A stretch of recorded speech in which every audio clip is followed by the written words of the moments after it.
What is up, guys? It's the RAMN65 here, and in today's video we are going to be taking a look at my top 5 favorite iPhone 6 Plus accessories.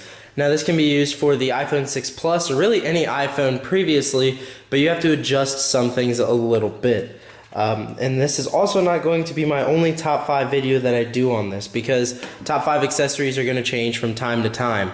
But I thought I would start it out by doing this list. So coming in at number 5 on the list is adapters. And what I mean by adapters is things that you can plug into different cables and you can charge your iPhone 6 or iPhone 5 or anything like that. Now these will be good for somebody who is coming from either Android devices with USB to micro USB, or maybe even from the 30-pin dot connector to the lightning cable. Here with me I've got the 30-pin dot to lightning cable. I've had this since I've had my iPhone 5, since Apple first came out with it. Wow. And as you guys can see, it's small and it falls out pretty easily. But what it does is it can plug into your 30-pin dot connector and then also plug into your phone.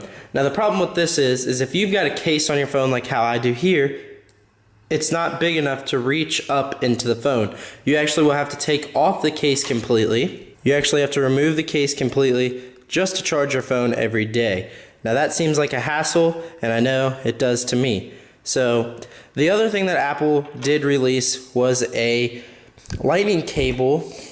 Oops, sorry, I just moved the camera.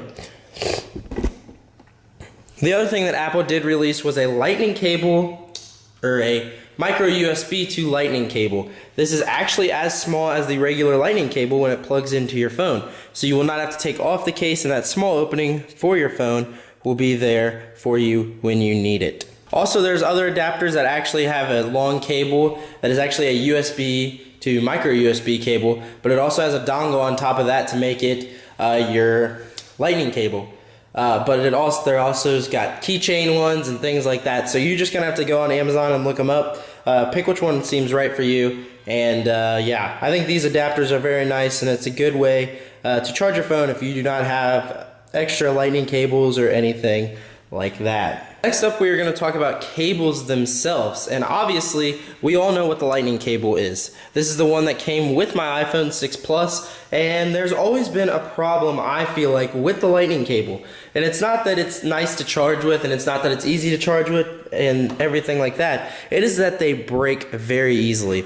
As you guys can see here, the top of the lightning cable does bend a little bit, and let's see if I can get it to focus. And this part right here, I don't know if you guys can tell.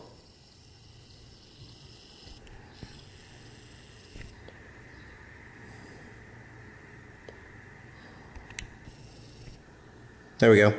This part right here is bulged out, as you guys can see. And what that does is that breaks the cable inside of it, basically.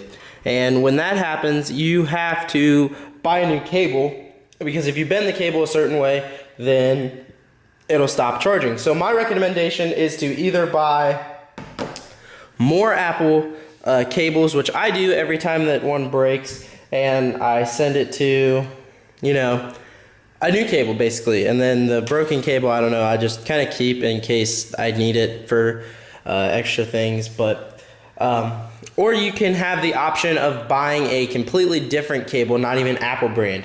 And this is where I'm going to ask you guys a question. I do charge my phone a lot, and I've not used anything other than the Apple lightning cable, and I know that a lot of people have had this problem. So let me know in the comments below, what is the best third-party cable that you can get for the iPhone 6 Plus or 6 or anything like that that will not break as easy as Apple's lightning cable. So we're getting away from charging a little bit, and we're moving on to speakers. If you're somebody that listens to music a lot, then you must step up your speaker music listening game. And what I mean by that is basically, if you want to play some music and have your friends over and things like that, the iPhone 6 Plus speaker is good, and it's an improvement over the other iPhone speakers, but it's not very loud. So this is where these come in. Here with me today, I've got the Beats Pill, and then I also have the iHome, forget what this is called. IBN 16.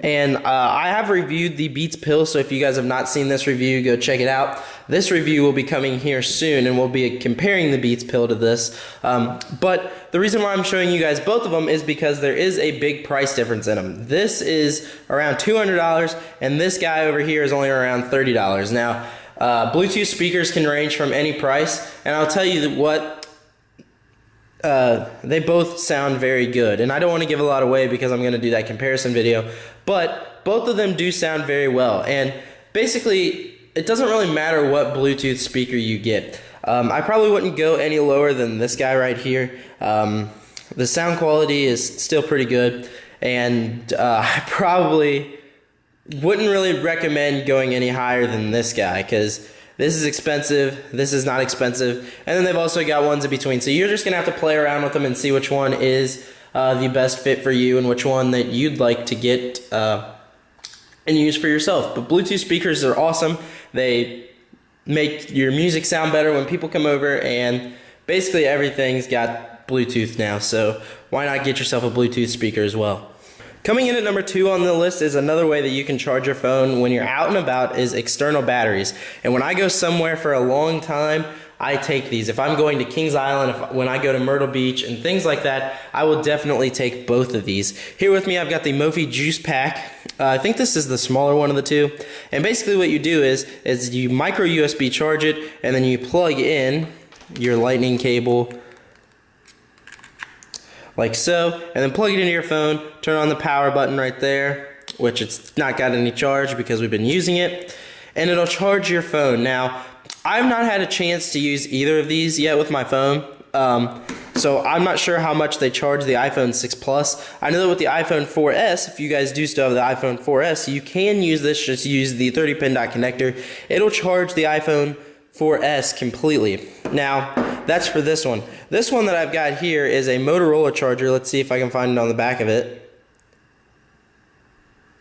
No, but this is a Motorola charger that Motorola gives you, and this is good for, I guess, Android people, or like I said, if you buy that accessory on the lightning cable, because it comes with a micro USB, and we had this when we had Android phones in the house. Or if you don't have that connector, you can always plug this one via USB as well. But I will tell you this Mophie, it's more expensive, but it does charge your phone better than this one. I know that this one, I don't even think charged my iPhone 5 completely, and I think I did use this one with my iPhone 5 and it charged it completely. So you're just gonna have to mess around with external batteries, and there's a lot more other than this. There's bigger ones, there's smaller ones, but definitely having extra battery is always a good thing when you're out and about and on the go, and you never want your phone to die when you're using it. And the final thing on this list, coming in at number 1, is a iPhone 6 case, or really for this is focusing on all of the iPhone 6 and 6 Pluses, due to the fact that we all know that the iPhone 6 Plus has a bending problem, and also it's bigger, sometimes awkward to hold, and also Apple made it pretty slippery, so it doesn't have a lot of grip. Cases will add grip to your phone and basically protect it when it drops, maybe not completely, but protect it better than if it didn't have one on it.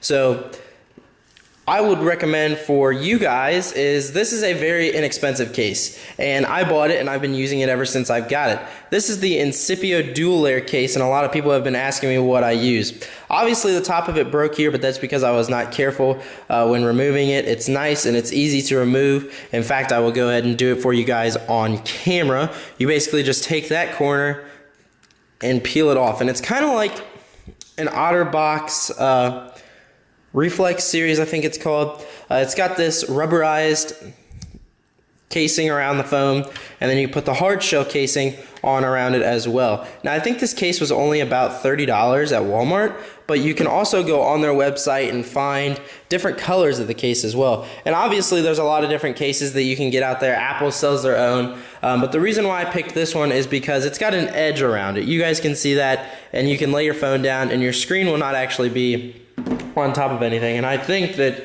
Apple's does not have that. Correct me if I'm wrong, but I don't think that Apple's has that really, and that's why I like this compared to anything else. Now, if you're somebody that doesn't like a case, but you still do have the problem like I have with how slippery the iPhone is, go with a skin. You can get a skin for your phone and put down the back of it, and it'll make your screen more grippy. You guys can probably go to skin.com or anything like that, get some skins for it, and yeah, and basically if you don't know what a skin is, it can go on the back of your phone. There's a lot of different options that you can have with this, but I definitely go with either a case or a skin due to the fact that the iPhone 6 Plus and 6 are very slippery, and people don't like that. And if it was me, I would go with a case due to the fact that it can protect against both a drop or bend or anything, but a skin will just protect it against the slipperiness factor. Alright guys, that's going to do it for me in this video. Thank you guys for watching. Hopefully you guys did enjoy it, and hopefully you guys are looking forward to some more top 5s in the future. If you guys want to see a specific kind of top 5, let me know in the comments below. And yeah, so thank you guys for watching. Hopefully you guys enjoyed it. And don't forget to subscribe. I do post videos when I can right now. I'm not going to say a specific day, but when I can. And I will see you guys in my next video.